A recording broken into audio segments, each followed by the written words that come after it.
Angel Rebo, known as the CEO Confidant, is an influencer, international TV host, public speaker, CEO consultant, board member, and philanthropist. I was always doing the same thing. So I was always helping my employers to develop their businesses. I think that business leaders now need to be conscious like never before. They need to hear different messages. Angel has empowered more than 1,500 CEOs in 33 different countries and speaks 5 languages.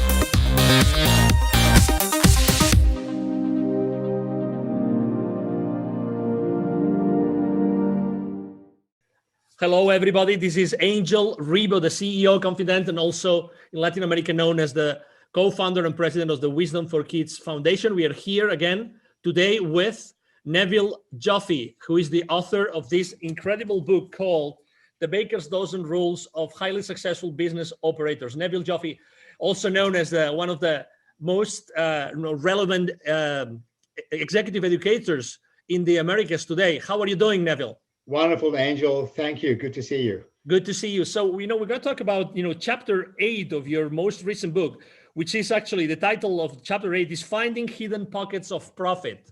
So it couldn't be more relevant for today's what's going on in the economy, right? So having to do more with less. So how have you typically seen that corporations can find, those hidden pockets of profit? Angel, what worked a year or 2 or 3 ago, 2 or 3 years ago, rather, it might have been a good decision then. It doesn't mean it's a good decision now. And I believe it's incumbent upon people to keep reevaluating process and resources. And there's so much waste. And I think that one of the good thing, if you will, for the want of a better word, given this COVID situation today, one of the good things that has come about is people, because resources are now becoming scarce, money in particular, and customers and so on, a lot of companies are now looking at redundancies. And there was never a better time to do this, to reassess process.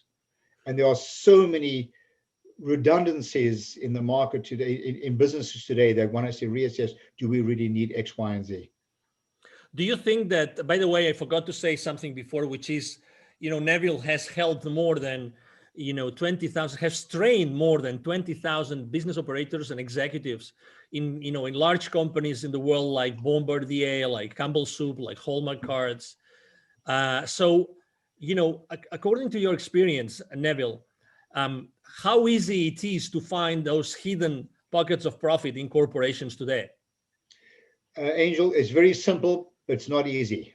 Okay. There's a lot of emotion involved. And in my experience, one of the good practices that I support and I recommend to clients is to do what I call the Test of Deprivation.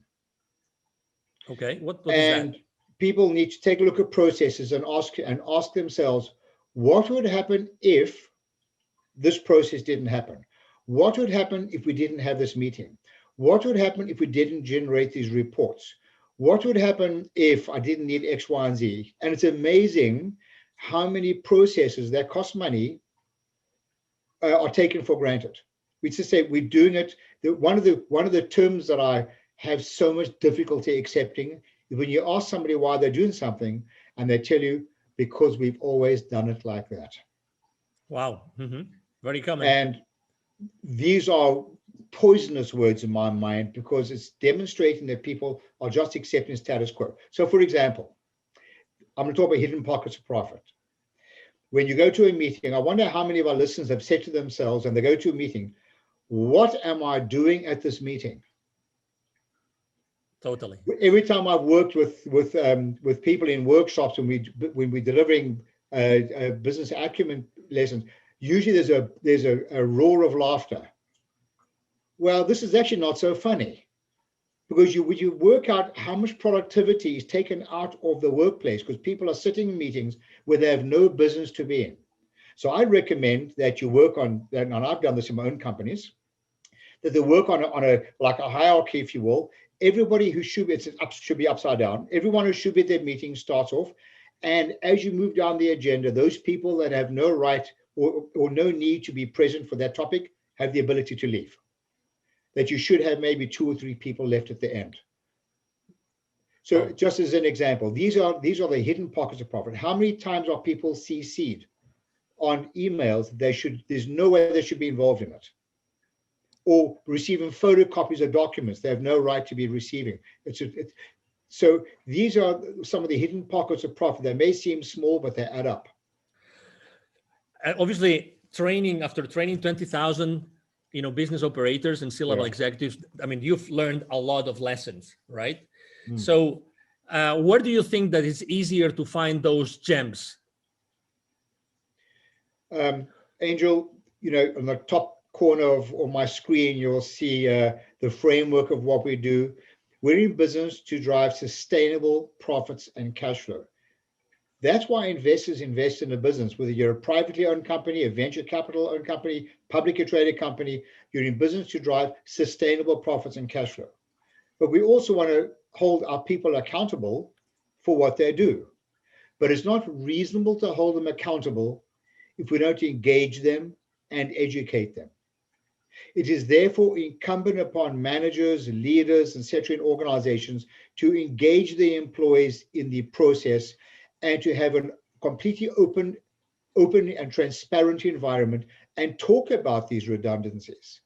Find a way of incentivizing people to find these redundancies and get rid of them. Because we're carrying so much fat in organizations unnecessarily, regardless whether we're making a profit or not. These types of redundancies need to be examined all the time, but you can only do that through engagement. I would like to bring the people again, our audience, back to the book. And the reason is that this book is pretty unique in the sense that you can open it flat. Sorry, we have this, this background, electronic background. But you can open it flat. And actually this chapter, interestingly enough, the finding, hidden profits of profit is one of the chapters that has more questions. So that, there's, this book has a lot of pages for notes. And probably the reason is that there are so many sources of potential, redundancies and places in the organization right now to find these hidden pockets of profit. Does it make sense at all, Neville? Yeah, I designed this book, Angel. I try and keep things efficient. I don't waste words unnecessarily. People are busy. They haven't got time to read a lot of nonsense and repetitive stuff. I have a philosophy, just, say what you need to say and get on with it. So the book is made up of an introductory part, which just creates context to the topic, such as don't do the wrong thing more efficiently, don't evaluate numbers in isolation, the word so what, just do as you say you're going to do. There's context. Then there's a bunch of questions to really get the reader to do a deep dive into some of these questions they should be sharing or asking their colleagues, employees, whatever. And there's places for notes. And the whole idea here is not about the answers, it's about the questions people should be asking. Exactly. Neville, I would like to ask you also, this is your latest book, and what does this book represent? Because you have written many books, including textbooks for colleges. What does this book represent in your career? This, for me, Angel, is a legacy. As you can see, I'm only 50 years old, plus a lot of tax. This is part of a legacy for me. Over the years, people are like, I have an old-fashioned humor, and people often say to me, Neville, you really need to write down some of your Nevilisms, as they've called them, some of these expressions. So I decided, after being in business for more than 40 years, and 25 of which has been in education, I decided to write down these Nevilisms and in the form of a book to bring value to others. I wrote this book to be read, and I want people to read it because I have a strong belief, a passionate belief, that not all, but there's a lot of golden nuggets in here that will literally change the economic lives of the readers. Excellent. If people would like to reach out to you, Neville, what's the best way to connect? Just email me. I love a good chat, in case you didn't notice. It's Neville, Neville, @bizwisdom,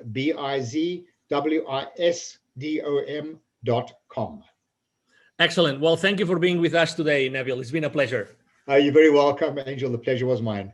Thank you again, and thank you everybody watching us today. Thank you for being here with us at the CEO Confident TV. It's been a pleasure to have you. I'm sure that you have enjoyed this conversation as much as we have. Hope to see you soon in our next show. Thank you very much. Bye-bye. Thanks. Bye now.